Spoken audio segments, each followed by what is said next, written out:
All right, let's dive right in. We're about to pull back the curtain on an ancient, and let's be honest, often hidden secret. It's this idea that our most powerful, most creative energy isn't just for, physical release. It's actually a tool, a profound tool for transforming your entire life.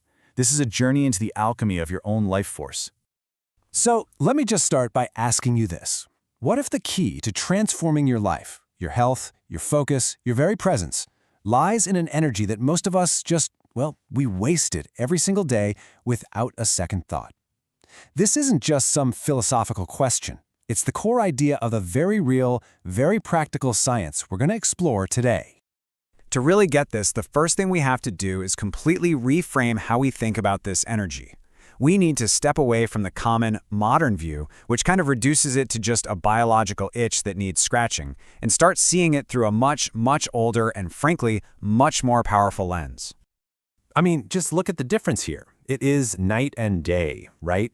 Our modern world often talks about this energy as just a physical urge, something to get rid of, an act that actually leaves you feeling depleted. But the ancient traditions? Oh, they saw it completely differently. To them, it was the literal elixir of life, a source of incredible power that you could consciously cultivate, not just compulsively throw away. And this right here, this gets to the heart of it. We all know this energy is powerful enough to create a new life. That's obvious. But what the ancients taught is that it's the very same force that recreates life inside our own bodies every single moment of every single day.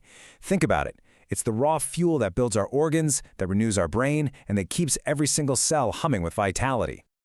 And I want to be super clear about something. This isn't some new age fad that just popped up last week. No way. This is a time-honored science. It's a body of knowledge that was carefully guarded and practiced by some of the most advanced cultures in history all over the world. And the crazy part? They all basically discovered the same fundamental truth about human potential. I mean, just check this out. We're talking about a truly global thing here. In ancient China, the Taoist masters were obsessed with cultivating what they called Jing, our core essence, for incredible health and long life. In Vedic India, you had the Tantrics, who focused on raising Shakti energy up through the chakras to achieve enlightenment.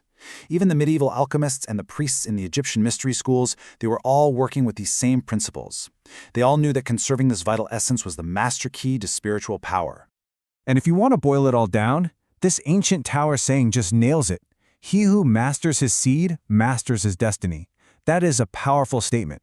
It puts control over your own life force right at the center of everything. For these masters, this wasn't just a nice idea, it was the bedrock of personal power. Okay, so that's the what and the who. But what about the how? How does this all actually work on an energetic level? Let's get into the mechanics, the actual blueprint behind this ancient science. And don't worry, we'll use some simple analogies to make it super clear. So here's a simple way to think about it. Your body's basically this incredible organic generator, constantly producing huge amounts of vital energy. And in this system, sexual energy is understood to be the most dense, the most potent, the absolute highest octane fuel that your body creates. It's pure creative force, compressed into a biological form. So you've got this super potent fuel. And really, there are two paths you can take. On one side, you have unconscious release. That's a net loss of power. It literally drains the vital resources that your nervous system and your brain depend on, which is why it often leads to fatigue and brain fog. But on the other side, you have conscious recirculation. This does the exact opposite. The energy is guided back into the system to literally feed and nourish your brain, your organs, and your overall vitality. The ancient name for this whole recirculation process is the microcosmic orbit. And it sounds kind of fancy, but it's actually pretty straightforward. First, that potent energy is generated down in the lower body. Then, as arousal builds, instead of it going out, you use conscious practices, like your breath and some gentle muscle control, to redirect it. You guide that energy up right along the spine to literally nourish the glands, the higher organs, and especially the brain. You're revitalizing the entire system from the inside out. And there's a specific word for this, a really powerful one, transmutation.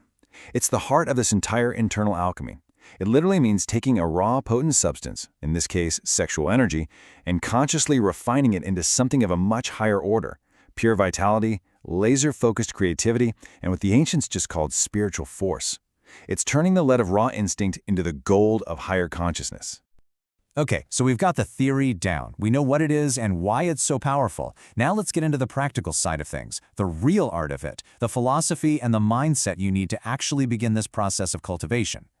All right, this next point is absolutely crucial. We have to be really clear about the difference between transmutation and repression. They are not the same thing, not even close. Repressing this energy is like trying to hold the lid down on a boiling pot. You're just forcing it, blocking it, and all that does is build up harmful tension and create all sorts of imbalances.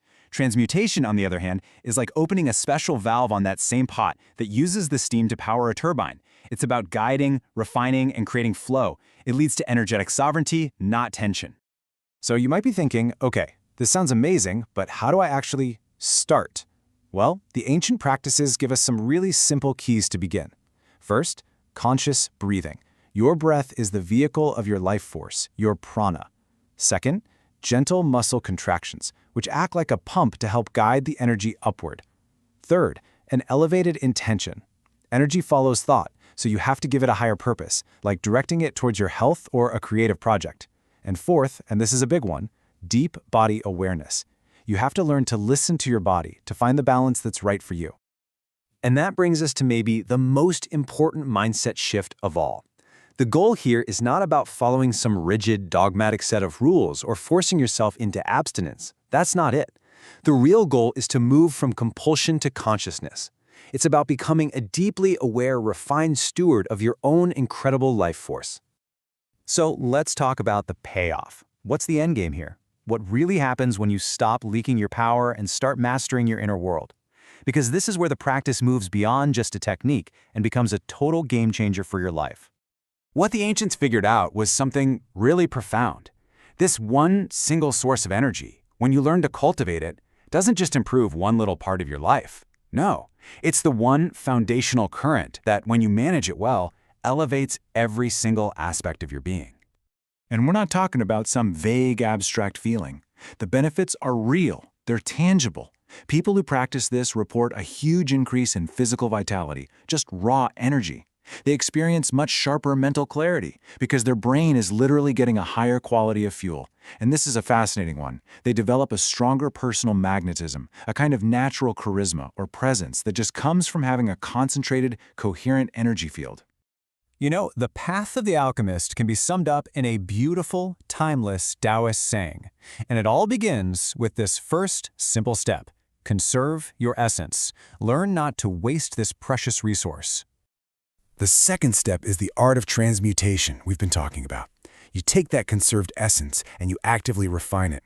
You elevate it into a higher octane fuel for your life. And finally, you connect this very physical, very real practice to its ultimate purpose, which is the expansion of your consciousness, your awareness, and your creative power in the world. So we end up right back where we started. The power to build a life of incredible vitality, of clarity and purpose. It's not out there somewhere. It's already inside you, right now, just waiting to be harnessed. The architect of your reality is your own energy. So the only question left is, are you ready to start building?